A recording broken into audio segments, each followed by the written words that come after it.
ඔබ හැමෝටම සුබ දවසක්. ව්‍යවසායකයන්ට අත්දැක කියන මේ අපේ වැඩසටහනෙන් අපි ඕගොල්ලොත් එක්ක අදත් අලුත්ම අදියරකින් හම්බෙන්න එනවා.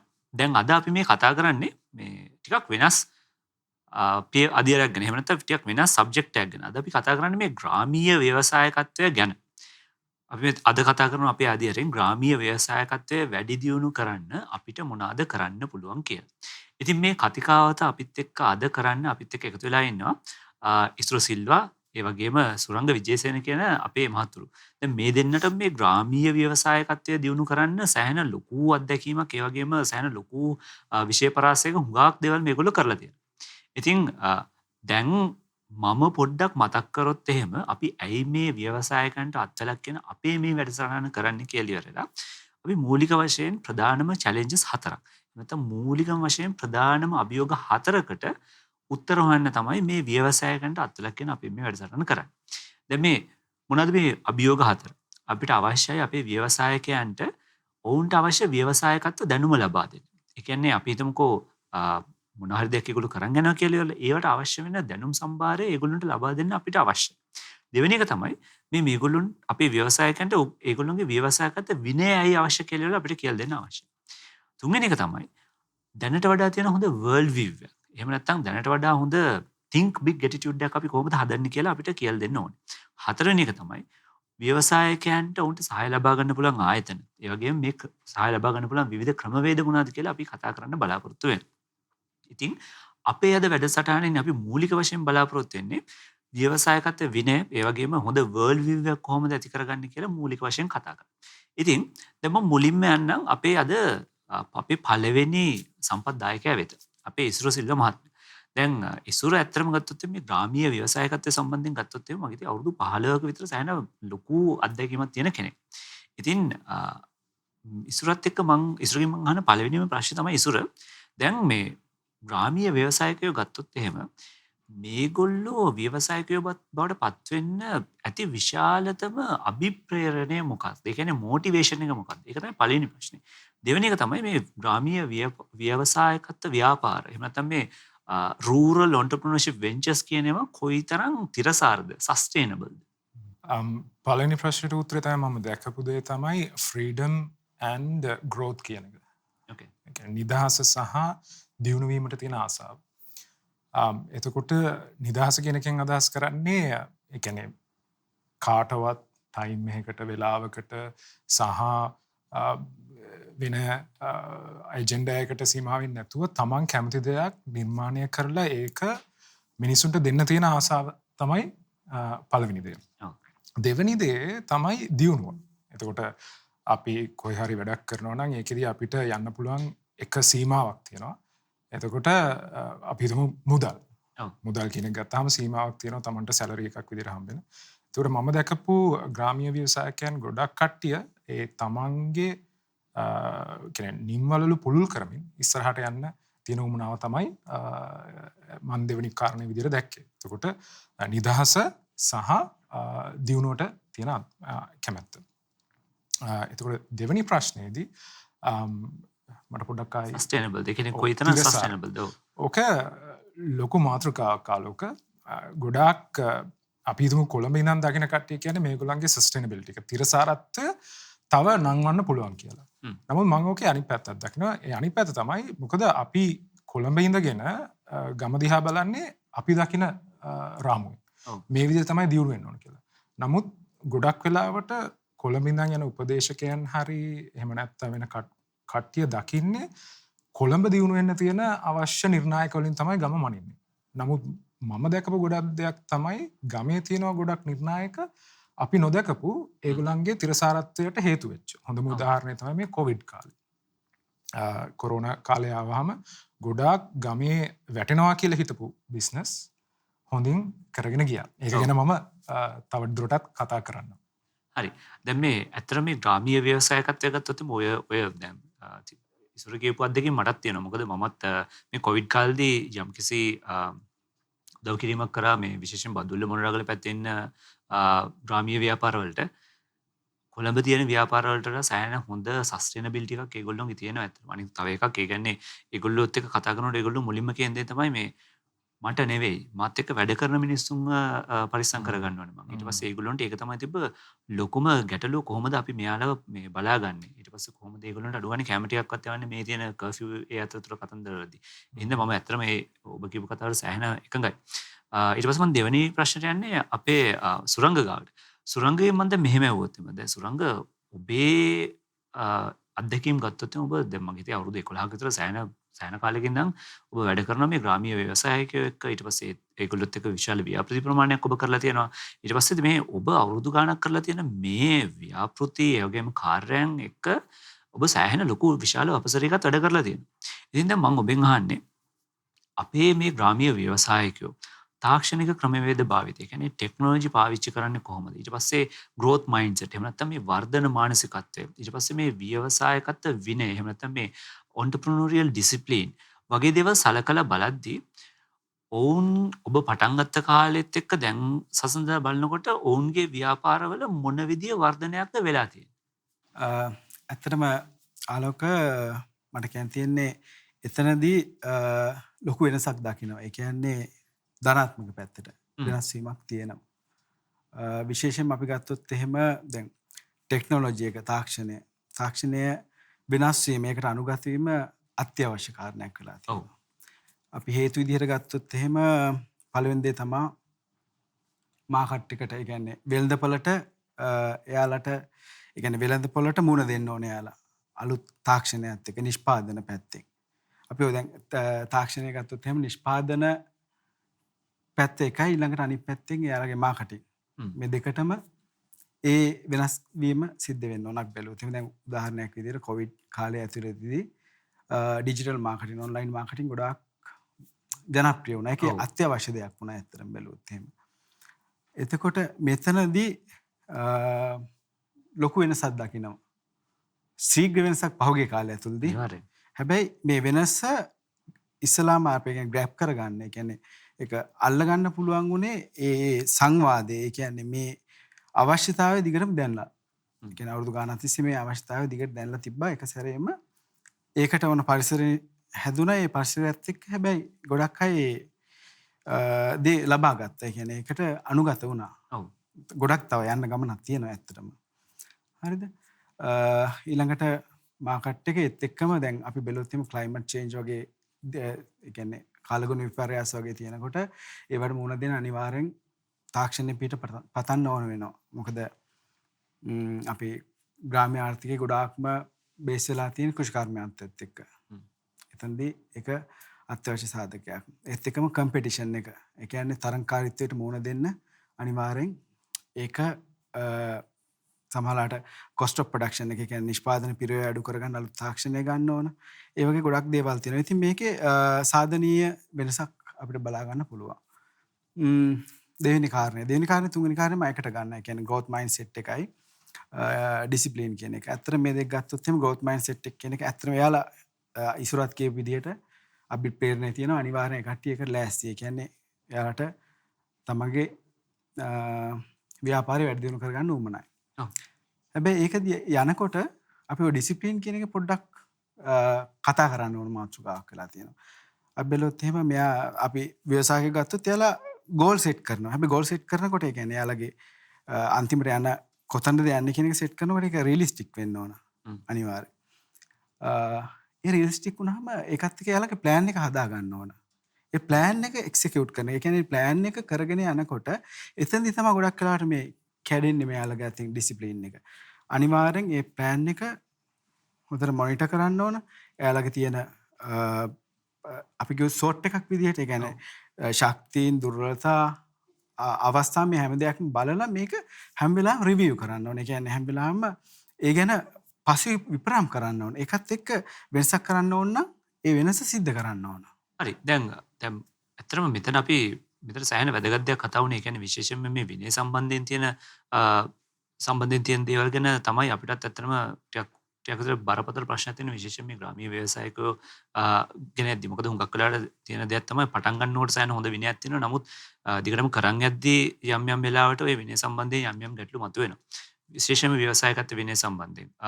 මේ සම්බන්ධයෙන් විවිධාකාර උදාහරණ තියෙනවා. ඊට පස්සේ අපි ඇත්තටම බලාපොරොත්තු වෙනවා අපේ මේ වැඩසටහන්ට අදාළව අපි අපේ learn.startupexfoundry.com කියන වෙබ් අඩවියෙන් මේ සමහර දේවල් හදාගන්න කොහොමද අපිට දේවල් කරන්න පුළුවන් කියලා පොඩ්ඩක් මීට වඩා ටිකක් දිගු කතිකාවතක් ඇති කරගන්න. ඉතින් මම ඊළඟට අපේ ඉසුරුගාවට ගිහිල්ලා ඉසුරෙන් අහන මෙන්න මෙහෙම ප්‍රශ්නයක්. දැන් අපි මේ සස්ටේනබිලිටි ගැන කතා කරන්නේ. ග්‍රාමීය ව්‍යවසායකත්වය නැත්නම් මේ රූරල් එන්ටර්ප්‍රෙනර්ෂිප් එක එහෙම නැත්නම් රූරල් එන්ටර්ප්‍රෙනර්ස්ලා තිරසාර ආකාරයකින් වර්ධනය කරන්නේ කොහොමද කියලා ඔබ හිතන්නේ? එහෙම නැත්නම් සස්ටේනබල් විදියට කොහොමද මේගොල්ලෝ අපිට ඩෙවලොප් කරන්න පුළුවන්? ලොකුම දේ තමයි ග්‍රාමීය දැන් මම මේ ග්‍රාමීය කියලා කියන එකෙන් මම ගොඩක් ලාට අදහස් කරන්නේ කොළඹින් පිට කියන එක. අනිවාර්යයෙන්. කොළඹින් පිට ව්‍යවසායකයන්ට තියෙන ලොකුම ප්‍රශ්නේ තමයි එක්ස්පෝෂර් එක. එක්ස්පෝෂර් කියන්නේ අලුත් දේවල් වලට දකින්න නොහැකියාව. ඒ කියන්නේ උදාහරණයකට මගේ අත්දැකීමෙන් ගත්තාම IT එඩියුකේෂන් එක දීපු කාලේ ඒගොල්ලන් දන්නවා මේ තාක්ෂණය නිසා අපිට ලොකු අවස්ථාවන් වලට යන්න පුළුවන් කියලා. නමුත් ඒගොල්ලන් ඒක ඉගෙනගෙන ආයි යන්නේ තමන්ගේ ගෙදරට, තමන්ගේ සමාජයට. ඒ සමාජයේ ඒගොල්ලන් දකින්නේ නැහැ අර අලුත් අවස්ථාවන් පාවිච්චි කරන මිනිස්සුන්ව. ඔව්. එතෙන්දී ඒගොල්ලන්ට උවමනාවක් තිබුණත් ඒක පල්ලෙහාට වැටෙනවා. සහ තමන්ගේ ගම ඇතුලේ, තමන්ගේ පළාත ඇතුලේ කරන්න පුළුවන් දෙයක් කරගෙන ඉන්නවා. ඒකේ මම වැරද්දක් දකින්නේ නැහැ. මොකද ඒක එක ක්‍රමෝපායක්. අනිවාර්යයෙන්. ව්‍යවසායකයෙකුට. මොකද දියුණු වෙන්න නම් තමන්ගේ මේ තියෙන එක රැක ගන්න ඕන. මම දකින විදිහට අර 50 මම කියන්නේ ඒක තියෙන එක රැක ගන්න ඕන තමන්ගේ කාලයෙන් 50%ක්. ඉතුරු 50 තමයි යොදන්න ඕන අලුත් දේවල් හොයාගන්න. ඉතින් අර අලුත් දේවල් හොයාගන්න 50% මේගොල්ලන්ට වෙලාව තිබුණට කොළඹ තියෙන අවස්ථාවන් දකින්න නැති නිසා ඒගොල්ලන්ට ලොකු ප්‍රශ්නයක් තියෙනවා ඒක. දෙවෙනි දේ තමයි ප්‍රාග්ධනය. ඔව්. බැංකුවකට ගියහම ගොඩක් කලාවට සුළු හා මධ්‍යම පරිමාණ කර්මාන්තකරුවන්ට ණයක් ගන්න අමාරුයි. මොකද ගොඩක් කට්ටිය මට එල්ල කියන්නේ මේක මාර වැඩක් නේ මහත්තයා. අපි ගාව සල්ලි තියෙනවා නම් අපි සල්ලි ගන්න යන්නේ නැහනේ. ඔව්. නමුත් ඒක බැංකුව වලට අපිට දැන් දාන්නත් බෑ. මොකද බැංකුවක් කරන්නේ ඒගොල්ලන්ගේ තියෙන ප්‍රාග්ධනය වැඩි කරගන්න. එතකොට ඒගොල්ලන්ට තියෙන්න ඕන අර මොකද කියන්නේ මේ ඒගොල්ලන්ට තියෙන්න ඕන ඒකේ සිකියුරිටි එක. ඔව්. ඉතින් මම දකින්නේ ඔගේ අර කිකිලිසා බිත්තරේ කතන්දරේ. කතන්දරේම තමයි. ඔතනට එන්න ඕන ලොකුම දේ තමයි හොඳට දියුණු වෙච්ච ව්‍යවසායකයන්ගේ මම දකින්නේ ඒගොල්ලන් ඉතුරු කරනවා. සේවින්ස් වලට යනවා. සේවින්ස් වලට යනවා කියන්නේ අර බුද්ධාගමේ තියෙනවා 4න් එකක් වියදම් කරන්න 4න් එකක් ඔහුගේ 4න් 2ක් නැවත යොදන්න ඕන 4න් එකක් තමයි සේව් කරන්න. ඔව්. රයිට්. එතකොට ඒක අනුව යන කට්ටිය ඉන්නවා. මම කියන්නේ පර්සන්ටේජ් එකම නෙවෙයි. නමුත් සේව් කරන කට්ටිය ඒගොල්ලන් කරන්නේ ඒක එතන අර මුදල් පැටව ගන්නවා. ගොඩාක් කට්ටිය ණයක් ගන්නකොට දන්නේ නැහැ ඉන්ට්‍රස්ට් රේට් එක නිසා කොච්චර මම පල්ලෙහාට යනවද. ඒ අන්නේ අධ්‍යාපනයේ නැතිකම හේතුව තියෙන්නේ අපේ පාසල් අධ්‍යාපනයේ ඒක උගන්වන්නේ නැති එක. පාසල් අධ්‍යාපනයේ ඒක ඉගෙන ගන්න නැති එක අපි එළියට ආවිලා තමයි ඉගෙන ගන්න. නමුත් හරිම සරල දෙයක් තියෙන්නේ. නමුත් ඉස්සරහට යන එක්කෙනා දන්නවා මේ සේවින්ස් කරලා තිබ්බහම එයාට ඉස්සරහට යන්න පුළුවන් කියන එක. හරි.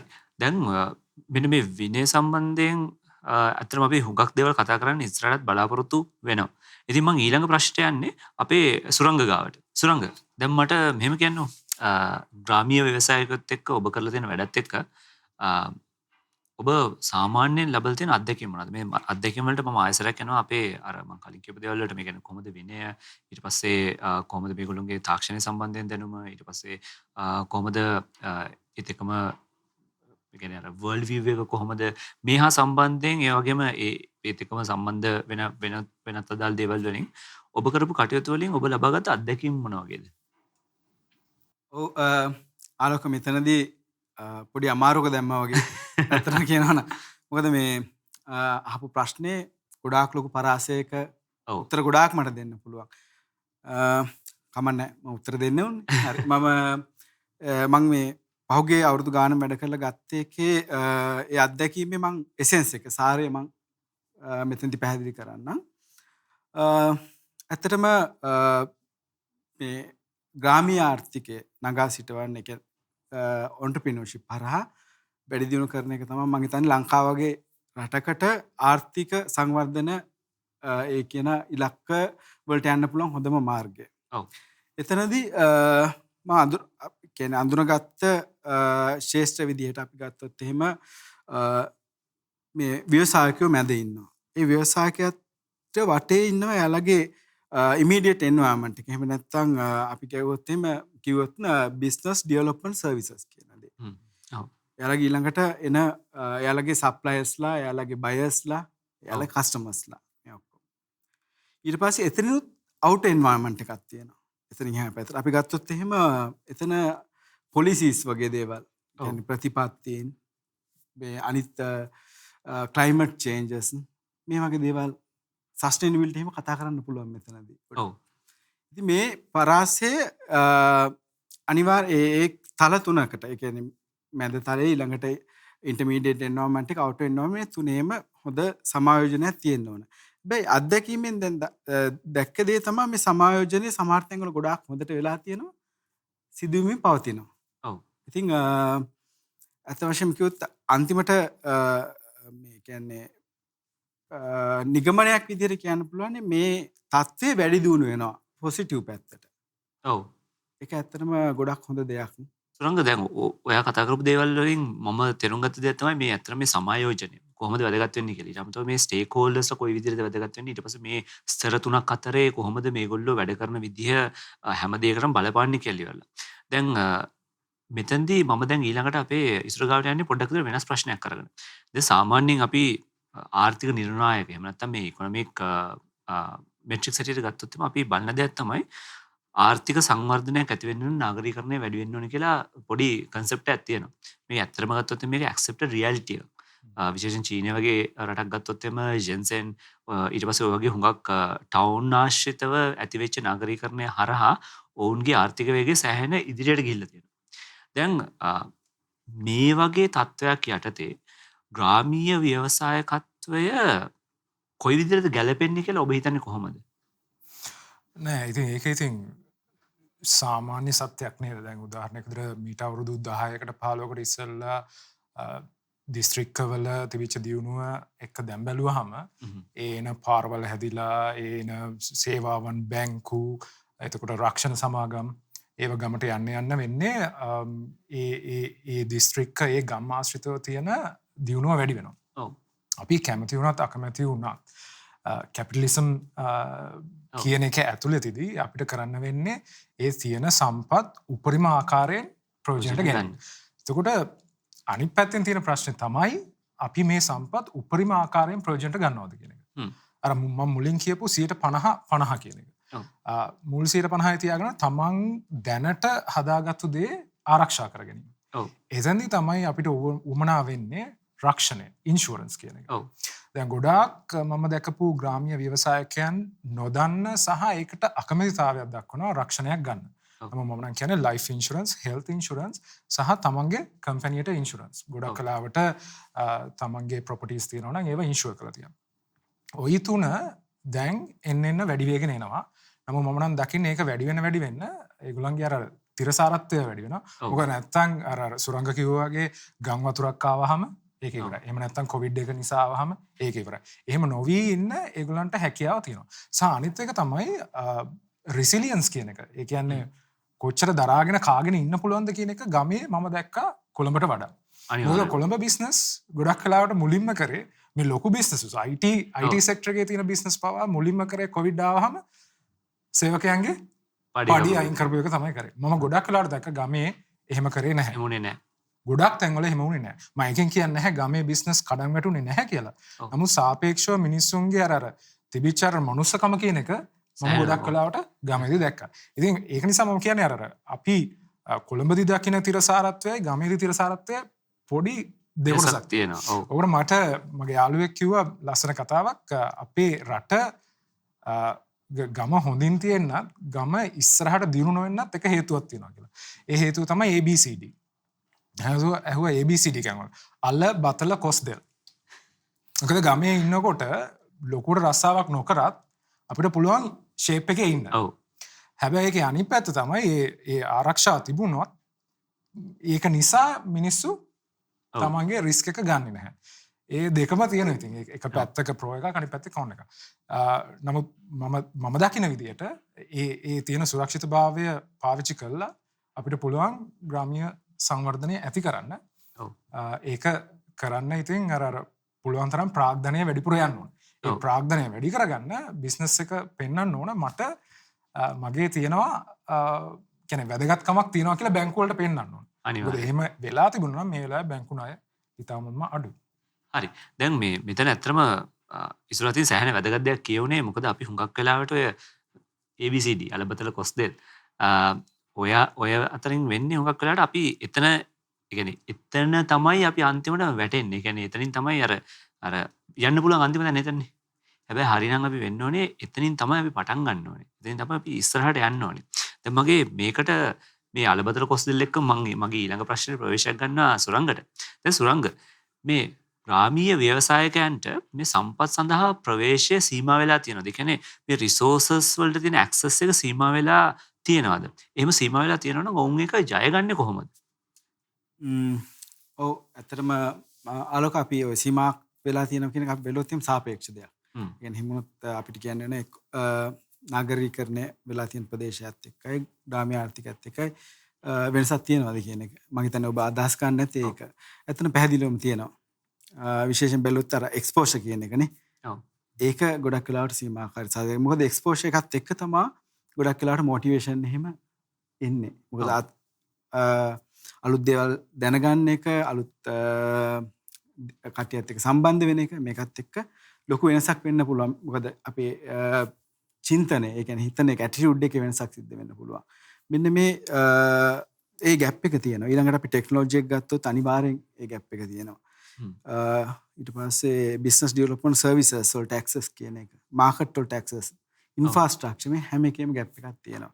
සමහර දේවල් තියෙනවා මෙතන ආලෝක තනි තනියෙන් විසඳ ගන්න පුළුවන්. තනි තනියෙන් පුළුවන් ගිහිල්ලා ඒ ඇක්සස් එක හදා ගන්න. තමන්ගේ කැපැසිටි හදා ගන්න. හරිද? ඉන්ටර්පර්සනල් ස්කිල්ස් හදා ගන්න. ඊට පස්සේ නෙට්වර්කින් ස්කිල්ස් හදා ගන්න. ඒවත් එක්ක ගිහින් කරන්න පුළුවන් දේවල් තියෙනවා. මාකට් එකට ඇක්සස් වෙන එක සමහරට කරන්න පුළුවන් තනියෙන්. හැබැයි අපි ගත්තොත් සමහර සීමාකාරී සාධක තියෙනවා තනියෙන් කරගන්න බෑ. තනියෙන් කොහොමත් කරන්න බෑ. එතකොට ඒ වගේ තැන්වලදී කලෙක්ටිව්ලි මේ එෆර්ට් එක දෙන්න ඕන. කලෙක්ටිව්ලි තමයි ආයාසය ගන්න ඕන.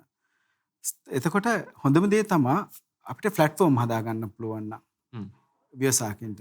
තනි තනියෙන් හරි එහෙම නැත්නම් හැමෝම අපි හිතමු මොණ්ඩාගල කලින් කතා කරා. මොණ්ඩාගල ප්‍රදේශයේ පළතුරු වගා කරන ගොයියෝ ටික එකතු වෙලා ප්ලැට්ෆෝම් එකක්. එහෙම නැත්නම් හැමෝම ඉතින් ප්ලැට්ෆෝම් එකක් හදාගෙන එයාලට තියෙන ගැටලු කතා කරන්න. ගවර්න්මන්ට් එකෙන් හදලා ප්ලැට්ෆෝම් උත් තියෙනවා. දැන් ක්‍රියාත්මක වෙන දේවල් තියෙනවා. අපි ගත්තොත් එම එන්ටර්ප්‍රයිස් ඩෙවලොප්මන්ට් ෆෝරම්ස් වගේ දේවල් තියෙනවා. දැන් ක්‍රියාත්මක වෙනවා. ඉතින් ඒ වගේ තැන්වලදී කතා කරන්න පුළුවන්. කතා කරලා තමන්ට අවශ්‍ය විසඳුම හොයාගන්න ඒක ගොඩක් වෙලාවට පොලිසි ලෙවල් ඩිසිෂන් එකක් වෙන්න පුළුවන්. ඔව්. ප්‍රතිපත්තිමත් දෙයක්. ඉතින් එතනදී ඒ ප්ලැට්ෆෝම් එකකින් කතා කරලා එයාලට පුළුවන් ඒක ඉස්සරහට ගෙනියන්න. හරි. දේශපාලන අධිකාරියට ගවර්න්මන්ට් එකට ඒක දෙන්න පුළුවන්. මේක ඔය ක්‍රම දෙකෙන්ම කරගන්න පුළුවන්. අනිත් එක තමයි ෆයිනෑන්ෂල් වගේ රිසෝසස් ඒව ලොකු අමාරු දේවල් නේ දැන් ඉස්සර කියපු විදිහට. ඒකදී තියෙන්න ඕන හොඳම දෙක තමයි කලින් ප්‍රශ්නයටත් මම සම්බන්ධ කරනවා ඩිසිප්ලින් එක. ඩිසිප්ලින් එකත් එක්ක ඉතාමත්ම සම්බන්ධයක් තියෙනවා නම් බ්‍රාන්චස් එක ලොකු කමර්ෂල් ලෙවල් එකේ බැංකු හැම ටවුන් එකම තියෙනවා. ඒකේ මැනේජර්ත් එක්ක සම්බන්ධයක් තියාගන්න. හරියට ෆයිනෑන්ෂල් තමන්ගේ හැන්ඩල් කරන එක හරියට කරගෙන යන්න. ලොං ටර්ම් සම්බන්ධතාවකින් අනිවාර්යෙන් පැහැදිලි ධනාත්මක ප්‍රතිඵල තියෙනවා. ඔව්.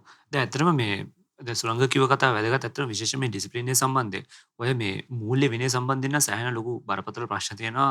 මුගක් වෙලාවට මේක මම දැකලා තියෙන දෙයක් තමයි විශේෂයෙන් සුළු ව්‍යාපාරවලදී හුඟක් වෙලාවට වෙන්නේ අර ගෙදර බජට් එක මැනේජ් කරන්නේ බිස්නස් එකේ බජට් එක මැනේජ් කරන්නේ හුඟක් වෙලාවට එකට. ඒ කියන්නේ අර සමහර වෙලාවට කඩේල ආච්චි විසින් සල්ලි වලින් තමයි ගෙදරට ඕන කරන බඩු ගන්නෙ. එහෙම නෙවෙයි මේක ටිකක් පිළිවෙලකට කරන්න ඕන දෙයක්. ඉතින් මේ එහෙම නැතුව මේ සමහර ඇතිවෙන ගැටලු වලට විශේෂයෙන්ම ඔය access to finance කියන එක අපි හුඟක් වෙලාවට කතා කරන දෙයක්. මේ access to finance කරන්න නිකම් බෑ. මේක කරන්න ඒ කියන්නේ ව්‍යවසායකයන්ගේ පැත්තෙනුත් ජම්දායකත්වයක් තියෙන්න ඕනේ. එහෙම නැතුව බැංකුවට ගිහිල්ලා මේ මට මේ ලෝන් එකක් ගන්න ඕනේ කිව්ව පළියට ලෝන් එකක් ගන්න අමාරුයි. මොකද මේ සම්බන්ධයෙන් අපි අපේ කලින් වැඩසටහනක් කතා කරා කොහොමද මේ දේවල් වෙන්නේ කියලා. ඉස්සර කිව්වා වගේ අපි ඉන්ෂුරන්ස් ගැනත් ඇත්තටම කතා කරා කොහොමද ඒවා බිස්නසස් වලට වැදගත් වෙන විදිහට ගලපගන්නේ කියලා. හරි. දැන් මම ඉස්සර ගාවට ඊළඟට එන්නේ මේ එක්සාම්පල්ස් ගැන පොඩ්ඩක් අපි කතා කරමු දැන්. ඒ කියන්නේ ඔබ දන්න ග්‍රාමීය ව්‍යවසායකත්ව ව්‍යාපාරවල rural entrepreneurship projects වල සාර්ථක උදාහරණ මොනවාද? ඔබට කියන්න පුළුවන් දේවල්. මම නම් වශයෙන් සඳහන් නොකර ඉන්න. නමුත් මම උදාහරණ විදිහට කියන්නම්. දැන් අන්තර්ජාලය නිසා ගොඩක් ව්‍යාපාර මේ කොවිඩ් කාලෙදී මම කියන හොඳට ගොඩ ගියා. ඔව්. කඩම් වැඩිච්ච ව්‍යාපාරات තියෙනවා ඒ සෙක්ටර් එකේම. නමුත් හොඳට ඒකේ අවස්ථාව ගත්ත කට්ටිය එකෙන් හොඳට ගොඩ ගියා. උදාහරණයක් තමයි වීඩියෝ කොන්ෆරන්සින්. දැන් ටියුෂන් කරපු කට්ටිය ආයතනය කරගෙන හිටපු කට්ටිය ගොඩක් වෙලාවට බලන් හිටියා දැන් මේක ඉවර වෙයි ඉවරුණාන් පස්සේ අපි ආයි ළමයි ටික ගාල් කරමු ටියුෂන් එකට කියලා. ඊට පස්සේ වෙනස් කට්ටියක් හිටියා රයිට් මට මේක කරගෙන යන්න පුළුවන් මට මේ කොළඹ කුරුණෑගල විතර නේ මට ලංකාවටම දෙන්න පුළුවන්. හැබැයි මේකේ තියෙන වැදගත් දේ ආලෝක මේ තාක්ෂණය කොවිඩ් එකට ඉස්සෙල්ලා අවුරුදු ගාණක් තිබ්බා. නමුත් ඇසරුනේ මේක කොවිඩ් ආවෙන් පස්සේ. අනිවාර්යයෙන්. එතකොට කවුරුවත් කියනවා නම් අපිට තාක්ෂණය තිබ්බේ නැහැ කියලා. තාක්ෂණය තිබ්බා. එකම දේ අපිට ඒක කරන්න උවමනාවක් තිබ්බේ නැහැ. කැටලිස්ට් එකක් තිබ්බේ නැහැ. කැටලිස්ට් එකක් තිබ්බෙත් නැහැ කරන මිනිහට පුළුවන් තරමක් ඒක නොවෙන්න තමයි වෙලා තිබ්බේ. එතකොට මේ අවස්ථාව ආවහමත් අපි හිතුවේ රයිට් හැමෝම මේකට එකතු වෙයි කියලා. එහෙම එකතු වෙන්නේ නැහැ. එතකොට එකතු වෙන්න මූලික කාරණය තමයි මේ එකතු වෙච්ච කට්ටියගේ ඒගොල්ලන් අනාගතය දැක්කා. ඒගොල්ලන්ට හැකියාව තිබුණා දැන් මේක දැන් ලෝකෙ වෙනස්. දැන් පරණ විදිහට බිස්නස් වෙන්නේ නැහැ. සහ මම හොඳටම දැකපු දෙයක් තමයි සාමාන්‍යයෙන් අර මුළු ගැන්විලා හිටපු කට්ටිය හිටියනේ. සාමාන්‍ය ෆ්‍රීලාන්සින් කරගෙන ප්‍රොජෙක්ට් එකක් එහෙම කරපු කට්ටිය ඒගොල්ලන් බිස්නස් වලට බැස්සා අන්තර්ජාලය නිසා. උදාහරණයක් විදිහට දැන් Facebook ගියාම වාට හොඳට පේනවා මේ ඔක්කොම දැන් ඒ කියන්නේ ගමේ අර සිල්ලර කඩේ දැන් Facebook එකේ තියෙනවා. ඒවා ප්‍රොමෝට් කරන්න Facebook එකේ ඇඩ් එක දාලා ප්‍රොමෝට් කරන ඒ දේවල් ගොඩක් වෙලාවට කරන්නේ ඒ ගමේ හිටපු අර තාක්ෂණය දන්න පොඩ දන්න කට්ටිය. ඔව්. දැන් ඒ විදිහට ඒගොල්ලන්ට ආදායම් මාර්ගයක් ආවා. ඒතකොට මුදලාලිත් බලනවා රයිට් මට හිටියට වඩා මට දැන් පාරිභෝගික කට්ටියක් ඉන්නවා. ඊට පස්සේ ඩිලිවරි සර්විසස් ඒවලට ආවා. ඒ ඊට පස්සේ මිනිස්සු එකතු වුණා මේ අර සේෆ්ටි ප්‍රොටෝකෝල්ස් ඇතුලේ ඒවා දෙන්න. ඉතින් මේ ඔක්කොමත් එක බලනකොට මම දැක්කේ ඒකට අනුගත වෙන්න අර උවමනාව තිබිච්ච කට්ටිය. අන්තර්ජාලය නිසා ඒගොල්ලන්ට වැඩිපුර අවස්ථාවක් ලැබුණා. නමුත් ඒකෙන් කඩන් වැටිච්ච දේවලුත් තියෙනවා. ඉතින් ওই දෙකම අන්තිමට එන්නේ මයින්ඩ්සෙට් එක. Tamanට මේකේ ගේමක් ගහන්න පුළුවන් කියන හැකියාව තියෙන්න ඕන. ඇත්ත. මොකද මේ ඔය දැන් ඉස්සර කියපු කතාවේ මට අතතරම පෞද්ගලික අත්දැකීමක් තියෙනවා. මොකද මේ ලොක්ඩවුන් එක තියෙන වෙලාවේ මම ඉන්නේ නිට්ටුවේ නෙවෙයි. නමුත් කවුරු හරි මේ ග්‍රොසරි එකකින් Google එකේ ඇඩ්ස් දාලා තිබ්බා මේ නිට්ටුබුවට බඩු ඩිලිවර් කරනවා කියලා ඉවරලා. ඊට පස්සේ Google ඇඩ් එකකින් ඒ කියන්නේ මම ටාගට් වෙලා මට මේ ඒගොල්ලෝ ඇඩ් එක දාලා තිබ්බා. ඊට පස්සේ මේ බොහොම සිම්පල් දෙයක් තිබ්බේ ඒගොල්ලන්ට කරන්න. ඒ කියන්නේ මොන හරි බඩු අවශ්‍යයි නම් නිට්ටුබුවට ඒගොල්ලෝ කියලා තිබ්බා මෙන්න මේ පැතිවල කියලා. ඒගොල්ලන්ට WhatsApp එකේ මැසේජ් එකක් දාලා ඉවරලා බඩු ටික ගෙදරටම ඩිලිවර් කරගන්න පුළුවන්. ඉතින් මේ වැත්තරම අර සාමාන්‍යයෙන් තියෙන සාමාන්‍ය බිස්නස් වලට වඩා පොඩ්ඩක් එහාට ගියපු වැඩක්. අනික මම හිතන්නේ ඒගොල්ලන්ට ඒ Google ඇඩ් එක දාන්න රුපියල් 3000කට 4000කට වඩා වියදම් වෙන්නත් ඇති කියලා. බොහොම පොඩි ගාණක් යන්නේ. ඉතින් අර මයින්ඩ්සෙට් එක තමයි ඇත්තටම අවශ්‍ය වෙන්නේ. ඉතින් මේ දැන් මයින්ඩ්සෙට් එක ගැන අපි කතා කරන්නේ. දැන් මම සුරංග ගාවට යන්නේ හරි. සුරංග දැන් මම මෙහෙම આવුත් ග්‍රාමීය ව්‍යවසායකයන්ට එහෙම නැත්නම් මේ රූරල් ඔන්ටර්ප්‍රනර්ස්ලට තමන් කරන දෙයට වඩා වැඩි මොකක් හරි හොඳට කරගන්න. ඔවුන්ට උපකාර කරගන්න පුළුවන් මොනවාද මේ ක්‍රියාත්මක වැඩසටහන්? ඔයාලෝක මෙතනදී මම කතා කරනවා අංශ තුනකින් සිද්ධ වෙන එක නෑ.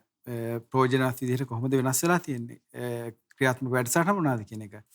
බැලුවොත් එහෙම රාජ්‍යාංශය ඒත් එක්කම රාජ්‍ය නවීන සංවිධානවල ව්‍යාපෘති ගොඩක් ක්‍රියාත්මක කරන ඒත් එක්කම පෞද්ගලිකාංශයේ විවිධ විදිහේ ආයෝජන ඇවිල්ලා තියෙනවා මේ සම්බන්ධයෙන්. ඒතකොට රාජ්‍යාංශයේ දේවල් ඇත්තටම අදී පටන් ගත්ත දෙයක් නෙමෙයි. මේක එයාලගේ රාජ්‍යාංශය කරගෙන ආපු ගොඩක් වැඩසටහන් සෑහෙන කාලෙකින් ඉඳන් දියුණු වෙමින් දැන් ගොඩක්ම අර ඉවොලූෂන් එකක් ඉවෝල්ව් වෙලා තියෙනවා. ඒ කියන්නේ වෙනස්කමක් සිද්ධ වෙලා තියෙනවා මෙතනදී. අපි බැලුවොත් එහෙම පෞගේ කාලෙදී මම ලින්ක් කරනවා මේ කතන්දරේ ඉස්සර කියපු දේවලුත් එක්ක අපිට බලා ගන්න පුළුවන් වුණා ගොඩක් ලොකු පාටිසිපේෂන් එකක් මේ රාජ්‍යාංශයෙන් මේ ඔන්ලයින් මාකටිං වගේ දේවල් ප්‍රොමෝට් කරන එක. ස්පෙෂලි විශේෂයෙන්ම අපි ගත්තොත් එහෙම සෙඩ් එක කියලා තියෙනවා. දන්නවා ස්මෝල් එන්ටර්ප්‍රයිස් ඩෙවලොප්මන්ට් යුනිට් එක තියෙනවා ප්‍රාදේශීයකම් කාර්යාලවල හ්ම්. එයාලා ගොඩක් ලොකු වැඩසටහනක් කරලා තියෙනවා මේ වෙනකොට. ඉතින් ඒව මොකද අවශ්‍යතාවය තියෙනවා ඊට පස්සේ ව්‍යවසායකයෝ එයාලා අලුත් දේවල් හොයනවා. මේකත් එක්ක රාජ්‍යාංශයට සෑහෙන්න ලොකු එක පැත්තකින් පීඩනයක් අනිත් පැත්තේ මොටිවේෂන් එකක්. ඔව්. අඳුනලා දෙන අලුත් දේවල්. ඇත්තටම අපි ගත්තොත් එහෙනම් පහුගිය අවුරුදු 10 විතර වගේ මම වැඩ කරපු කාලය ඇතුළත ගත්තොත් එහෙම ලොකු වෙනසක් වෙලා තියෙනවා. පොසිටිව් වෙනසක්. ඒක අමාත්‍යාංශ මට්ටමෙන් ඒත් එක්ක බිම් මට්ටමටම ඇවිල්ලා තියෙනවා. ඇවිල්ලා තියෙනවා. පැහැදිලිවම. ඒත් එක්කම රාජ්‍ය නෝන සංවිධාන වලින් ගොඩාක් ව්‍යාපෘති මේ වෙනකොට ක්‍රියාත්මක වෙනවා. විශේෂයෙන්ම අඳුනගත්ත ගැප්ස් ඒ කියන්නේ අඩුපාඩු මොනවාද තාක්ෂණයේ පැත්තෙන් දැනුම පැත්තෙන් කෝඩිනේෂන් එක පැත්තෙන් ඒ වගේ දේවල් වලට උත්තර හොයන්න උදව් වෙන්න. හැබැයි ගොඩක් වෙලාවට රාජ්‍ය නෝන සංවිධාන වලින් කරන දේවල් ඒ ව්‍යාපෘති සීමාකාරී ප්‍රදේශයකට සහ කණ්ඩායමකට ක්‍රියාත්මක වෙන රාජ්‍යාංශයේ දේවල් වගේ නෙමෙයි. නමුත් ලොකු වෙනසක් ඒ වගේන් අපිට බලා ගන්න පුළුවන්. අනිත් එක අනිවාර්යෙන් ඔපචුනිටි එකක් දැක්ක ගමන් මට අවශ්‍යතාවයක් තියෙන අවස්ථාවක් තියෙනවා නම් පුද්ගලික අංශයේ කෙලින්ම එතනට ගිහිල්ලා ආයෝජනය කරනවා. ඒක ගොඩක් ලොකු දෙයක්. දැන් ඒ ආයෝජනය බිම් මට්ටමටම ඉක්මනටම පැතිරලා යනවා. දැන් ඉස්සර කියපු විදිහට ඉන්ෂුරන්ස් වල අවශ්‍යතාවය තියෙනවනම් ඉන්ෂුරන්ස් කම්පැනි එකක් නෙමෙයි දෙකක් නෙමෙයි සමහරවිට 5ක් 10ක් යනවා එතනට. එක සැරේම යනවා. එතකොට එතන ඒ අවශ්‍යතාවය සම්පූර්ණ ෆුල්ෆිල් වෙනවා. ඒ කියන්නේ අවශ්‍යතාවය සම්පූර්ණ වෙනවා. ඔව්. දැන් උතන මේ ඇත්තටම මේ සෑහෙන වැදගත් කතන්දර ටිකක් තමයි අපි කතා වුණේ කොහොමද මේ විශේෂයෙන් අවශ්‍යතාවයන් අනුව කොහොමද ඒවා සංතරපණය වෙන්නේ ඊට පස්සේ මොන වගේ දේවල්ද අලුත් ට්‍රෙන්ඩ්ස් හැටියට අපිට ඇවිල්ලා තියෙන්නේ ඔය වගේ දේවල් ගැන. ඉතින් දැන් මං ඉසුර ගාවට යන්නේ දැන් ඔබේ අත්දැකීම් පිළිබඳව ප්‍රශ්නයක් කරගෙන තමයි. දැන් ඔබ කරලා තියෙන වැඩ කටයුතුත් එක්ක මේ ග්‍රාමීය ව්‍යවසායකයන් එහෙම නැත්නම් රූරල් එන්ටර්ප්‍රනර්ස්ලා පොදුවේ කරන වැරදි හැටියට මොනවද ඔබ දැකලා තියෙන්නේ? ඒක එකක්. අනිත් එක තමයි එකක් තමයි මේ ඒකම ඇඳිච්ච ප්‍රශ්නයක්. දැන් මේ වැඩසටහන් නරඹන යම්කිසි ග්‍රාමීය ව්‍යවසායකයෙක් ඉන්නවා නම් ඒගොල්ලොන්ට මේ තමන් මේ කරන දැන් ඔබ වැරදි ගැන කතා කරා ඊට පස්සේ වැරදි නිවැරදි කරගන්න උන්ට ගන්න පුළුවන් මොන වගේ දේවල්ද? එතකොට මේ ප්‍රශ්න මොනවාද ඒවට උත්තර මොනවාද කියලා දෙකම තමයි මම ඔයගෙන් අහන්නේ. වැරදි විදියට මම මූලිකවම දකින්නේ මන්සුරංග කීප එකටත් ඒක කනෙක්ට් කරනවා ප්ලෑනින් කියන එක. ප්ලෑනින් වල මම දැකපු කඩන් වැටිච්ච කතා බැලුවහම තියෙන ලොකුම දේ තමයි ඒගොල්ලන් ප්ලෑන් කරන්න යන්නේ බිස්නස් එක හොඳට රන් වෙන වෙලාවේ. කියන්නේ මෙහෙම උඩට යන වෙලාවේ ප්ලෑන් කරනවා ආරයිට්. මට ලක්ෂ 3ක් ආව නම් මේ මාසේ ඊළඟ මාසෙත් ලක්ෂ 3මාරක් එයි. ඔව්. එහෙම දැන් ඊළඟ අවුරුද්දට ප්ලෑන් එක ගන්නවා. ගහලා දැන් රොළුවේ තියෙනනේ මේ ආදායම එයි කියලා. ඒ විදිහට සල්ලි වලට කොස්ට් එකත් හදා ගන්නවා. එක්ස්පෑන්ඩ් කරන්න යනවා අලුතෙන් මිනිස්සු ගන්න බලනවා. හිතන්නේ නැතුව අර වෙන්නේ තමන්ගේ අර මානයට වැඩ කරන්න පටන් ගන්නවා මම දැන් ග්‍රෝ වෙනවා කියලා. ඒක නම්බර 1. දෙවෙනි එක තමයි ඒක ඇවිල්ලා සොෆ්ට් ස්කිල් එක. ගොඩක් මිනිස්සු කන බොන එකෙන් නැති වෙලා යනවා. ඒක වැඩි කතා කරන්නේ නැහැ නමුත් කතන්දරේ ඕක තමයි. ඒ කියන්නේ තමන්ට නොහිතපු යාළුවෝ සෙට් වෙනවා සල්ලි එනකොට. තමන්ට එක පෙන්වන්න තුමනාව තියෙනවා. ඊට පස්සේ යාන වාහන ගන්න බලනවා. ඒකෙන් අර සමාජයේ අර ලොකු දෙයක් පෙන්වන්න යනවා. නමුත් එතෙන්දී අර තමන්ට ස්ථිරසාරව මේ ප්‍රමාණය තියෙන්න ඕන. මම නම් කියන්නේ මේ මාස 6ක් 7ක් වගේ කාලයක් මුකුත් නොකර හිටියත් බිස්නස් එක ගෙනියන්න පුළුවන් විදියට හදා ගන්න ඕන තමන්ගේ සේවින්ග්ස් ටික. ඔව්. එහෙම නැතුව හිතන්න ගියොත් අර එකපාරට එක්ස්පෑන්ඩ් වෙන්න ගියොත් එහෙම ප්‍රශ්න තියෙනවා. දෙවෙනි වීක්නස් එක විදියට දකින්නේ ওই විදියට අර ඇග්‍රෙසිව් නොවන කට්ටිය ඉන්නවා තමන්ගේ පාඩුවේ තමන්ගේ ලයින් එකෙන් පොඩ කරගෙන යනවා. හැබැයි ඒ වෙලාවේ ඒගොල්ලන්ට ඉන්ෂුරන්ස් එකක් එහෙම නොතිබුණොත් පොඩි දෙයක් ආවත් කැඩිලා යනවා බිස්නස් එක. දැන් ওই දෙක මම ගත්තේ එකක් කට්ටිය ඇග්‍රෙසිව් අනිත් කට්ටිය එච්චර ඇග්‍රෙසිව් නැති කට්ටිය. එකම ඒ දෙකෙන් ගොඩ යන්න. දැන් දෙවෙනි ප්‍රශ්නෙට උත්තරේ මම කියන්නේ තියෙන දේ තමයි තමන් නොදන්න දෙයක් මේක හරියන්නේ අරයට වැරදුනා මේක කියනවා. එහෙම නැතුව තමන්ගේ වපසිරය වැඩි කරගන්න ඕන. ගිහිල්ලා කතා කරන්න ඕන. අපි හිතමු ඉන්ෂුරන්ස් ඒජන්ට් කෙනෙක් සමහරවිට 2-3 දෙනා එන්න පුළුවන්. 2-3 දෙනා තියාගෙන පොඩ්ඩක් වාඩි වෙලා කතා කරන්න ඕන. කියන දේ ඒ විදිහටම පිළිගන්න හොඳ නෑ. මොකද ගොඩක් කට්ටිය වෙන්නේ ඉන්ෂුරන්ස් හරි ලෝන්ස් හරි දෙනකොට ගොඩක් වෙලාවට ඒගොල්ලන්ට වාසියක් නිසා නෙන්නේ. ඒක ඇත්ත. නමුත් ඒකෙන් තමන්ට මොනවද හම්බෙන්නේ කියලා හරියට මොනවද කියන්නේ ක්වෙස්චන් කරන්න. ප්‍රශ්න කරන්න තියෙන හැකියාව අපේ කට්ටියගේ පොඩ්ඩක් අඩුයි. පොඩ්ඩක් ඒගොල්ලන් හිතනවා මම මේක දන්නේ නැති දෙයක් නේ. මේ මහත්තයා හොඳයි වගේ පේන හොඳ ටයි කොට් දාගෙන ගියාම ඒතර මෙයා මට වැඩිය දන්නවා ඇති කියලා. ඊට පස්සේ ඒකට අහු වෙනවා. එහෙම අහු වෙන්න ඕනේ නැහැ. 3-4 දෙනෙකුට කතා කරන්න ඕනේ. මොකද අපේ පාසල් අධ්‍යාපනයේ මේක නැති නිසා සහ අපි සමාජයක් විදිහට අපේ දෙමව්පියෝ බලන්නේ දරුවන්ට අපේ තියෙන ආර්ථික අපහසුකම් පෙන්වන්නේ නැහැනේ. ඔව්. දරුවන්ට පෙන්වන්නේ කොහොම හරි කරලා හොඳම දේ දෙනවා. ඒතකොට දරුවොත් බලනවා මෙහෙම යනවා මම හොඳ රස්සාවකට යන්න පුළුවන් එහෙමයි කියලා තමයි හිතන් ඉන්නේ. ඔව්. ගොඩක් වෙලාවට ගමේ තියෙන රජයේ රස්සාවකට යන්න තියෙන අවශ්‍යතාවය. ඕක නැති කරන්න නම් ඒගොල්ලන් දකින්න ඕන මම මේක මැනේජ් කරගෙන යන්න ඕන කියන එක. අනිවාර්යෙන්. ඔය අධ්‍යාපනය සම්බන්ධයෙන් තියෙන ගැටලුව විශේෂයෙන්ම මේ ව්‍යවසායකයන්ට තියෙන බරපතල ගැටලුවක්. මොකද ලංකාවේ තියෙන මේ අධ්‍යාපනයෙන් අපේ කිසිම වෙලාවකට ව්‍යවසායකයෙක් වෙන්න අවශ්‍ය කරන දැනුම ලබා දීමක් වෙන්නේ නැහැ. මොකද මේ ඇත්තටම ගත්තොත් එම දැන් මම ඇතුළු තව ඉන්න ව්‍යවසායකයෝ ඔක්කොම ගත්තොත් එම මේගොල්ලෝ ඔක්කොම මේ අපි හැමෝම මේ ඇනගෙන ඉගෙන ගත්ත මිනිස්සු. මේ ඒ කියන්නේ හැම එකම ඇනගන්න එක උපරම ඇනගෙන ඊට පස්සේ එතනින් තමයි මේ ඊට පස්සේ දන්නවා හරි මේක කරොත් මෙහෙම වෙනවා කියලා ඊළඟට ඒක කරන්නේ. ඒ විදිහට තමයි ඉගෙන ගත්තේ. ඒකින්ද මේ හරි අමාරුයි ඔය වැඩේ. ඒ කියන්නේ අපි අධ්‍යාපනයෙන් අපිට මේ දේවල් ලැබිච්ච නැති හින්දා උගක් වෙලාට එක්ස්පීරියන්ස් එකෙන් තමයි අපිට ඔය දේවල් ඉගෙන ගන්න හම්බෙන්නේ. ඉතින් මේකේ තව දෙයක් තියෙනවා මේ මම නම් කියන දෙයක් තමයි කවමදාවත් ඒ කියන්නේ හැමදේම එක්ස්පීරියන්ස් කරන්න යන්න එපා. කවුරු හරි එක්ස්පීරියන්ස් කරලා තියෙනවා නම් ඒ අයගෙන් ඉගෙන ගන්න ඉස්සරහට යන්න. මොකද අපිට මේ හැමදේම එක්ස්පීරියන්ස් කරන්න වෙලාවක් නැහැ. ඒ හින්දා මේ වෙන ඒ කියන්නේ මොනාරි කාට හරි කෙනෙක්ට වැරදුනා නම් ඒ වැරදුනේ ඇයි කියලා වගේම ඊට පස්සේ එතනින් පොඩ්ඩක් බලන්න කොහොමද වැරදිලා ආයෙසරයක් ඉස්සරහට එන්නේ කොහොමද කියලා. ඉතින් මේහා සම්බන්ධ හුඟක් කරුණු කාරණා අපේ learn.startupxfoundry අපේ .com කියන අපේ වෙබ් අඩවියෙන් අපි දක්වලා තියෙනවා. මේ දැනුම සෑහෙන වැදගත්. මොකද මේ දැනුම හරහා ඕගොල්ලන්ට ලබා ගන්න පුළුවන් දේවල් ඊට පස්සේ අලුතෙන් හිතන්න පුළුවන් මාන වගේ ගොඩක් දේවල් අපි කතා කරනවා. දැන් මම සුරංගාවට යන්නේ. සුරංගාවට ගිහිල්ලා මම සුරංගෙන් අහන්නේ දැන් ලංකාවේ අපේ ව්‍යවසායකයෝ ඒ කියන්නේ entrepreneur population එහෙම නැත්නම් ව්‍යවසායකයන්ගේ ජනගහනය ගත්තොත් එම මේ entrepreneursලාගෙන් සෑහෙන වැඩි ප්‍රමාණයක් ඉන්නේ අතරම මේ ග්‍රාමීය ව්‍යවසායකයෝ. එහෙම නැත්නම් මේ rural entrepreneurs තමයි සාමාන්‍යයෙන් ගත්තොත් එම වැඩි හරියක් ඉන්නේ. ඉතින් මේ rural entrepreneursට ඔවුන් වටා සිටින සෑහෙන ප්‍රමාණයකට ධනාත්මක බලපෑමක් කිරීමේ හැකියාවක් තියෙනවද? එහෙම තියෙනවනම් ඔවුන් කරන්නේ කොහොමද ඒක? පැහැදිලිවම ආලෝක එතනදී අපි ගන්න පහුගිය කාලේ කොවිඩ් කාලේ උදාහරණයක් විදියට ඒත් එක මම තව දෙයක් සම්බන්ධ කරනවා මේ ළඟදී මට මතක විදියට ලෝක බැංකුව වාර්තාවක් නූතන දරිද්‍රතාවය ගැන කතා කරා. මොඩර්න් පවර්ටි ගැන කතා කරා. ඒකට හයිලයිට් වෙච්ච ගෲප් එක තමයි ගොඩක්ම මේකට සසෙප්ටිබල් කියන්නේ ඉක්මනට පවර්ටි එකට වැටෙන්න පුළුවන් මේ නගර සහ අර්ධ නාගරික ජීවත් වෙන මේ ප්‍රජාව. යැපෙන ඒ කියන්නේ රස්සාවක් හරි ඒ වගේ කරන ප්‍රජාව. ග්‍රාමීය ප්‍රජාවට වඩා. ඊට පස්සේ මම බෙදා ගන්න එක අත්දැකීමක්. අපි දැන්ට ක්‍රියාත්මක කරන ව්‍යාපෘතියකින් අපි මොණ්ඩාගල දිස්ත්‍රික්කේ වැඩ කරනවා ව්‍යවසායකයෝ ප්‍රමාණයක් එක්ක. එතනදී කොවිඩ් එක ඉවරන ගමන් අපි යාලත් එක්ක සමීක්ෂණයක් කරා. කොහොමද දැන් ඔයාලට කියලා බලන්න.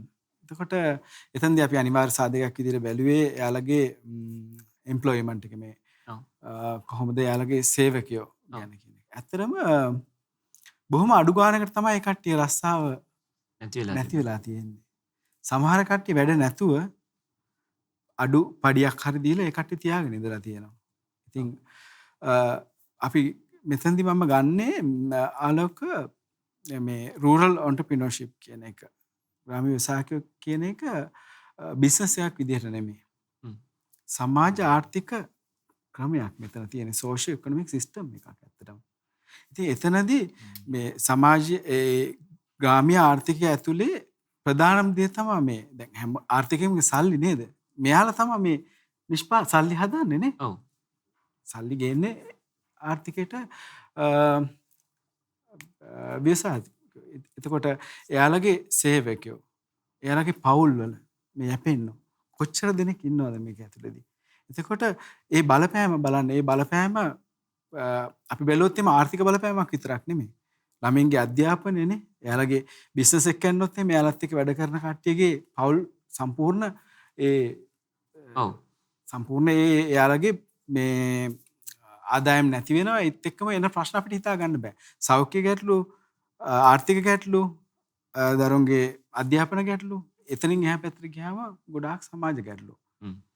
ඒ වගේ ගොඩක් දේවල් වලට උත්තර හොයන්න පුළුවන් දැන්ට හොයන්නේ මේ ග්‍රාමීය ව්‍යවසායකයෝ.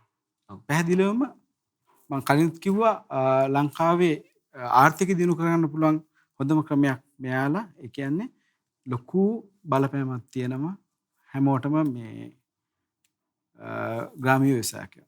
හරි. දැන් මෙතන දැන් මේ අතර මේ ග්‍රාමීය ව්‍යවසායකයෝ කියලා ගත්තාම අපි හුඟක් කතා කරන්නේ මේගොල්ලොන්ගෙන් ඇයි මේ දේ අවශ්‍ය. ඊට පස්සේ අනික තව එකක් අපි කතා කරනවා දැන් ඇත්තටම මේ ගමයි නගරය දැන් ඇත්තටම සමීප වෙලා තියෙනවානේ. විශේෂයෙන් මහා මාර්ග පද්ධතිය වැඩි දියුණු වීම හරහා ඊට පස්සේ දැන් ඉස්සරහට තව එන්න තියෙනවා අපේ හයිවේස් යම් කිසි ප්‍රමාණයක්. ඒ හරහා මම හිතන්නේ සෑහෙන ලොකු දෙයක් අපේ වෙන්න පුළුවන් ලංකාවේ විශේෂයෙන් මේ ග්‍රාමීය ව්‍යවසායකත්වයේ වැඩි දියුණු කරන්න. ඒත් එක්කම තව එකක් තමයි අපි දැන් මේ ග්‍රාමීය ව්‍යවසායකත්වය විතරක් නෙවෙයි සාමාන්‍යයෙන් ව්‍යවසායකත්වය ගැන කතා කරොත් අපි මේවට අදාළ වෙන හුඟක් දේවල් කතා කරා. අපි කතා කරා කොහොමද මේ සර්ටිෆිකේෂන් එහෙම නැත්නම් මේ කෘෂි ආර්ථිකය නංවන්නේ කොහොමද ඒ වගේ දේවල් ගැන. ඊට පස්සේ ඒත් එක්කම අපි කතා කරා බැංකු, ඊට පස්සේ රක්ෂණය වගේ දේවල් කොහොමද වැදගත් වෙන්නේ. ඊට පස්සේ කොහොමද අපිට තව වෙනත් ආයතන වලින් ලැබෙන සහයෝගය මොනවාද ඔන්න වගේ හුඟක් දේවල් එක්ක අපි සෑහෙන ලොකු දෙයක් අපි කතා කරලා තියෙනවා අපි මේ ව්‍යවසායකයන්ට අත්ලක් කියන මේ අපේ වැඩසටහන හරහා. ඉතින් මම දැන් යන්නේ අද අපේ වැඩසටහනේ අවසාන ප්‍රශ්න දෙක වෙත. දැන් අවසාන ප්‍රශ්න වටේ පළවෙනි ප්‍රශ්නේ යන්නේ ඉසුරට. ඉසුර දැන් මම ඉසුරගෙන් මෙහෙම ප්‍රශ්නයක් ඇහුවොත් එම් ග්‍රාමීය දැන් මේක මම අහන්නේ ඇත්තටම ඔබේ තියෙන අත්දැකීමුත් එක්ක ග්‍රාමීය ව්‍යවසායකයන්ට ඕන් කරන දෙයට වඩා හොඳ දෙයක් ලබා ගන්න තාක්ෂණය පාවිච්චි කරන්න පුළුවන් මොන විදිහටද? ඕක ලොකු මාතෘකාවක්. පළවෙනි දේ තමයි මම නම් කියන්නේ අධ්‍යාපනය. ගොඩක් කට්ටිය ඔකට hina වෙනවා. ඇයි අපිට යොදා ගන්න පුළුවන් වෙන දේවල් වලට ඉක්මනටම මේ ප්‍රොඩක්ටිවිටි එකට කියලා. මම නම් දකින්නේ ලොකුම අවස්ථාව තියෙන්නේ ඔන්ලයින් এডুকেෂන් කියන එක. ඔන්ලයින් এডুকেෂන් කියන්නේ Zoom එකේ ටියුෂන් යන එකක්. නමුත් ඒකම නෙවෙයි. දැන් මිනිස්සුන්ට තේරුණා ඉස්කෝලේදී සිද්ධ නොවිච්ච එකම දේ අධ්‍යාපනය කියලා. right? හොඳටම තේරලා තියෙන්නේ. එතකොට මිනිස්සු දැන් බලනවා මගේ පොඩි එකාට ගෙදර ඉඳන් ඉගෙන ගන්න පුළුවන්. එතකොට මේ දැන් ටියුෂන් ටීචර්ගෙන් හරි ස්කූල් ටීචර්ගෙන් විතරක් නෙවෙයි මීට වඩා දේවල් ඇති නේද? ඔන්න දැන් කතිකාවත යනවා. ඇත්තටම ගොඩාක් දේවල් තියෙනවා. ඕක ගැන මම ගොඩාක් කතා කරා. නමුත් ප්‍රශ්නේ තියෙන්නේ තනියෙන් පැත්තකට වෙලා වාඩි වෙලා ඉගෙන ගන්න තියෙන අපේ තියෙන ලොකු අවස්ථිතිය. පුදුම රෙසිස්ටන්ස් එකක් තියෙනවා. එහෙම නැත්නම් වැඩි ඕන YouTube එක ගන්න. YouTube එකේ ඕන දෙයක් සර්ච් කරන්න කරන හැටි කවුරු හරි කියලා දීලා තියෙනවා. අනිවාර්යයෙන්. මොකක් හරි අපි හිතමු මැෂින් එකක් ගත්තත් ඒක සම්පූර්ණයෙන් මුලින් ඉඳන් අග වෙනකම් කරන්නේ කොහොමද කියලා දීලා තියෙනවා. ඉතින් නමුත් අපි ගොඩක් වෙලාවට මොකක් හරි කරන්න යනකොට අපි කියන දේ අත අයියෝ ගොඩක් වෙලා යනවා අපි දන්නේ නැති දෙයක්. ඉතින් මම දකින්නේ මෙන්න මේ විප්ලවය සිද්ධ වෙන්න නම් මිනිස්සු තේරුම් ගන්න ඕන මට අවශ්‍ය අධ්‍යාපනය ඉන්ටර්නෙට් එකේ තියෙනවා. Facebook එකේ මිනිස්සු ෂෙයා කරන ඒවා බලන එක හොඳයි. නමුත් ඊට අමතරව ඔන්ලයින් এডুকেෂන් ගන්න පුළුවන් ෆ්‍රී. තනිකර නොමිලේ ගන්න පුළුවන් ඕන තරම් ක්‍රම තියෙනවා. Coursera, edX වගේ ඒවායින්. හැබැයි ඉතින් ඉංග්‍රීසි වලින් තමයි වැඩිපුර තියෙන්නේ. ඔව්. නමුත් ඒකේ අවශ්‍ය කරන සියලුම knowledge එක තියෙනවා. දෙවෙනි එක තමයි attitude එක හදන එක. හොඳම උදාහරණය අපි හිතමු බණ ගෙදරක හරි දාන ගෙදරක ගියාම මම දැකලා තියෙනවා මම දන්න කෙනෙක් ඉන්නවා එයා ලේත් වැඩපොලක් තියෙනවා මිනිස්සු 25කට 30කට රස්සාවල් දීලා තියෙනවා. ඒ මිනිස්සයා ඉන්නේ එච්චර හොඳට අඳින්නේ නැහැ. එහෙම අවශ්‍යතාවයක් නැහැ. ඒ මිනිස්සයා හරි කොන්ෆිඩන්ට්. ඇවිල්ලා ඉඳලා යනවා. එතකොට අපේ සමාජයේ පුරුදුලා තියෙන රයිට් ලේත් වැඩපොලක් නේ. එච්චර ගණන් ගන්න. නමුත් අපි හිතමු වෙන රස්සාවක් කරන AC කාමරයක රස්සාවක් කරන මිනිහෙක් අහම මාසේ පඩියට ඉන්න. එයා ඇවිල්ලා හොඳ වාහනයක ඇවිල්ලා වාඩි වෙලා ඇවිල්ලා හිටියාම මිනිස්සු ආශාරයට හොඳ වෙන්නේ. හැබැයි වාහනේ අරගෙන එහෙම නැත්නම් රජයේ රස්සාවක් කරන කිසිම වැඩක් නොකරන මිනිස්සු තියද එයාට හොඳට හරි ගිහිල්ලා. අන්න ඒ මයින්ඩ් සෙට් එක නැති කරන එක ලේසි වෙන්නේ නැහැ. නමුත් ඒක අපේ සමාජයේ මාර විදියට කිඳා බහැලා තියෙනවා. ඒක නිසා තමයි ගොඩක් කට්ටිය තරුණ ළමයි වුණත් ව්‍යවසායකයෙක් වෙන්න උවමනාව තිබ්බත් කරන්නේ නැත්තේ. මොකද ගෙදරින් එතකොට නෑදෑයින් එහෙම නැත්තම් තමන්ගේ මේ පිරිසෙන් ලොකු අවස්ථිතියක් එන එක. ඉතින් ඕක කල්පනා කරන්න හොඳම අවස්ථාව තමයි දැන් මේ 2021 කොවිඩ් එකත් එක්ක අපිට හිතන්න පතන්න හම්බෙච්ච එක. ඒකේ අධ්‍යාපනය ඕන තැනක ඕන වෙලාවක ඉඳගෙන ගන්න පුළුවන්. තමන්ට ඕන කරන දෙයක් හදාගන්න ඕන තරම් කමියුනිටි එකකට සෙට් වෙන්න පුළුවන්. ඕන තරම් මිනිස්සු ඉන්නවා. ඉතින් එහෙම හිතලා කියන්නේ මයින්ඩ් සෙට් එක හදාගන්න එක තමයි අවශ්‍යම දේ. ඔව්. ඕක ඇත්තටම සෑහෙන වැදගත් දෙයක් තමයි දැන් ඉස්සරහින් කියවනේ. ඇත්තටම මේ එඩියුකේෂන් කියන එක එහෙම නැත්නම් මේ ඉගෙන ගන්නවා කියන එක ඇත්තටම ගත්තොත් යා රැබිට් හෝල් එකක් වගේ. ඒක මොකක්ද අර මේ ඕක යන්න පටන් ගත්තයින් පස්සේ ඉගෙන ගන්න තියෙන chance එක සෑහෙන වැඩි. ඇත්තටම මේ අපේ මේ ව්‍යවසායකයන්ට අත්ලක් කියන වැඩසටහනෙන් අපි කරන්නේ ඔය රැබිට් හෝල් එක හදන එක. මොකද මේක අපිට ඕනනම් කරන් තිබ්බ ඉංග්‍රීසියෙන්. නමුත් කරාට වැඩක් නැහැ. මොකද එහෙම කරා කියලා ඉවරලා ඇත්තටම තේරෙන ප්‍රමාණය සෑහෙන අඩුයි. හැබැයි අපි මේ ව්‍යවසායකයන්ට අත්ලක් කියන අපේ වැඩසටහන හරහා ඔයගොල්ලන්ට ලබා දෙනවා. දැන් අපි එක්තරා අපේ වැඩසටහනේදී අපි කතා කරා මේ data visualization කියලා සබ්ජෙක්ට් එකක් කතා කරා. නමුත් මේ data visualization කියන එකට සිංහල වචනයක්වත් නැහැ. ඕකට වෙන විදිහකට කියන්නත් බෑ. ඉතින් හොඳම දේ තමයි අපි එහෙම කවුරු හරි data visualization කියලා එක කතා කරනවා නම් හොඳම දේ මේකේ ස්පෙලිංග්ස් මොනවද කියලා ඉවරලා ස්ක්‍රීන් එකේ යටින් දාන එක. එතකොට උමනාවක් තියෙන කෙනෙක්ට ඕනනම් ඒක බලන්න පුළුවන් Google එකේ සර්ච් කරලා කොහොමද මේක කියලා ඉවරලා. ඔන්න ඔය වගේ දේවල් පොඩි වෙනස් විදිහකට තමයි අපි මේ වැඩසටහන හරහා කරන්න බලාපොරොත්තු වෙන්නේ. මොකද ඉංග්‍රීසි අධ්‍යාපනය අනිවාර්යෙන් අවශ්‍යයි. ඒ වුණාට අපි බලාපොරොත්තු වෙන්නේ ඔය ඉංග්‍රීසි අධ්‍යාපනය අර ස්ට්‍රක්චර්ඩ් විදියට. ඒ කියන්නේ අර මේ මුලින්ම ග්‍රැමර් ඉගෙනගෙන ඊට පස්සේ මේ විදියට ඉගෙන ගන්න අවශ්‍යයි කියලා මම නම් විශ්වාස කරන්නේ නැහැ. මොකද ඒක ඒ තරම් සාර්ථක විදියක් නෙවෙයි ඉංග්‍රීසි වගේ දේවල් ඉගෙන ගන්න. හරි. දැන් මම ඊළඟට යන්නේ මේ අද දවසේ අපේ අවසාන ප්‍රශ්නය වෙත. සුරංග මට පොඩ්ඩක් කියන්න. දැන් මේ ග්‍රාමීය ව්‍යවසායකයන් එක්ක ඔබ බොහොම ළඟින් වැඩ කරනවානේ. ඔබේ තියෙන අත්දැකීම් අනුව ඔබට ග්‍රාමීය ව්‍යවසායකයන්ට දෙන්න පුළුවන් වැදගත්ම උපදෙස් මොනවද? මෙතනදී පළවෙනි දේ තමයි රියලිස්ටික් ටාගට් එකක්, ගෝල් එකක් ඉස්සලාම සෙට් කරගන්න. ඔව්. අනිවාර්යෙන්. ඉතින් ඒ ගෝල් එකට යන්න ඕන ප්ලෑන් එක අනිවාර්යෙන් හදා ගන්න ඕන. මං පැහැදිලිවම කියනවා ඒ ප්ලෑන් එක ඔළුවේ විතරක් තියාගන්න එපා. ඩොකියුමන්ට් එකකට ගන්න. ඒ කියන්නේ අපි ලියා එක ගන්න දෙකක් කොහේ වෙන්න පුළුවන්. ඔව්. ඇති. ඒක තියාගන්න. ඉත් එක්කම මේ ප්ලෑන් එක කාලෙන් කාලෙට අනිවාර්යෙන් මේක කොහොමද සිද්ධ වෙන්නේ කියන එක බලන්න ඕන. යාවත් කාලින කරන්න ඕන. රිවිව් කරන්න ඕන ප්ලෑන් එක. එතකොට ඔයාලට පුළුවන් ප්ලෑන් එක වෙනසක් කරන්න යන ගෝල් එක වෙනසක් කරන්න නැතුව. මොකද ගොඩක් කට්ටිය කරන්නේ, ගොඩක් ව්‍යවසායකයෝ කරන්නේ ප්‍රශ්න ආවම මොකද ප්‍රශ්නවන්ත නම් තියෙනවා මම මෙතනදි කතා කරන්නේ නැහැ. ඔව්. ඒ ප්‍රශ්න හන්දා ප්ලෑන් එක යන පාර නෙමෙයි වෙනස් කරන්නේ. අන්තිමට යන ඩෙස්ටිනේෂන් එකේ තමන්ගේ ඉලක්කය වෙනස් කරන්නේ. එතන යන්න එපා. එහෙම යනවා නම් ඔබ ව්‍යවසායකයෙක් නෙමෙයි. එහෙම යනවා නම් ඔබ මැනේජර් කෙනෙක් මම කියන්නේ. ඒ කියන්නේ කළමනාකාරයෙක්. මොකද කළමනාකරණය කරුවෙකුයි ව්‍යවසායකයෙකුයි ලොකු වෙනසක් තියෙනවා. ව්‍යවසායකයෙක් නම් ඔයා එතන යන්නේ ගෝල් එකට. දෙවෙනි එක තමයි නෙට්වර්කින්. හැමොත් එක්කම ස්ටේක් හෝල්ඩර්ස්ලා තමත් එක්ක සම්බන්ධ වෙන රජය වෙන්න පුළුවන්. පෞද්ගලික අංශය. ඔව් පෞද්ගලික අංශය වෙන්න පුළුවන්. වෙන ආයෝජකයෝ වෙන්න පුළුවන්. හැමොත් එක්ක මේ කනෙක්ෂන් එක තියාගන්න. ඒක පැහැදිලිවම වැදගත් දෙයක්. එතනින් ගොඩාක් දේවල් ලේසි වෙනවා වැඩේ කරගන්න. තුන්වෙනි එක තමයි ඔයාගේ එම්ප්ලොයිස්ලාගේ ඔයාගේ සේවකයන්ට ඉන්වෙස්ට් කරන්න. පැහැදිලිවම. එයාලට සැලරි එක දෙන්න. ඒත් එක්ක එයාලට කැපැසිටි එයාලගේ දැනුම වැඩි කරන්න ඕන නම් ඒකට අවශ්‍ය පහසුකම දෙන්න. පොඩි ට්‍රේනින් ප්‍රෝග්‍රෑම් එකක් වෙන්න පුළුවන්. ඒකෙන් ඔයාලට ගන්න පුළුවන් මේ 10 ගුණයක් සමහරට 100 ගුණයක රිටර්න් එකක්. එහෙම නැත්නම් ඔයාලට අලුතෙන් හයර් කරන්න පුළුවන් ස්කිල් ෆුල් එම්ප්ලොයිස්ලා. ඔව්. ඊළඟට අලුත් ආයතනත් එක්ක සම්බන්ධ වෙන්න බලන්න. දැන් එක උදාහරණයක් මම කියන්නම්. මේ යුනිවර්සිටිත් එක්ක සම්බන්ධ වෙනවද? කවුරුවත් ගොඩක් වෙලාවට අඩුයි. දැන් ලංකාවේ ව්‍යවසායකයොත් එක්ක වැඩ කරන යුනිවර්සිටි ගොඩක් තියෙනවා. ඌවෙල්ලස අපි උදාහරණයක් විදිහට ගත්තොත් ගන්න. එයාලත් එක්ක සම්බන්ධ වෙන්න. එයාලත් එක්ක සම්බන්ධ වෙලා අලුත් දැනුම ඉක්මනට ගන්න පුළුවන්. එයාලා කැමතියි වැඩ කරන්න. සහයෝගය දෙන්න කැමතියි. ඊළඟ එක ෆයිනෑන්ෂල් ඩිසිප්ලින් එක කියන්නේ මූල්‍යමය විනය. පැහැදිලිව මේක හොඳට තියාගන්න, හොඳ ට්‍රැක් රෙකෝඩ් එකක් තියාගන්න. ඔයාලට ඒ මූල්‍ය පහසුකම් වලට ගොඩාක් ඒව ලබා ගන්න ගොඩාක් ලේසි වෙනවා. පැහැදිලිව මේක ප්ලස් පොයින්ට් එකක්. ඕකේ.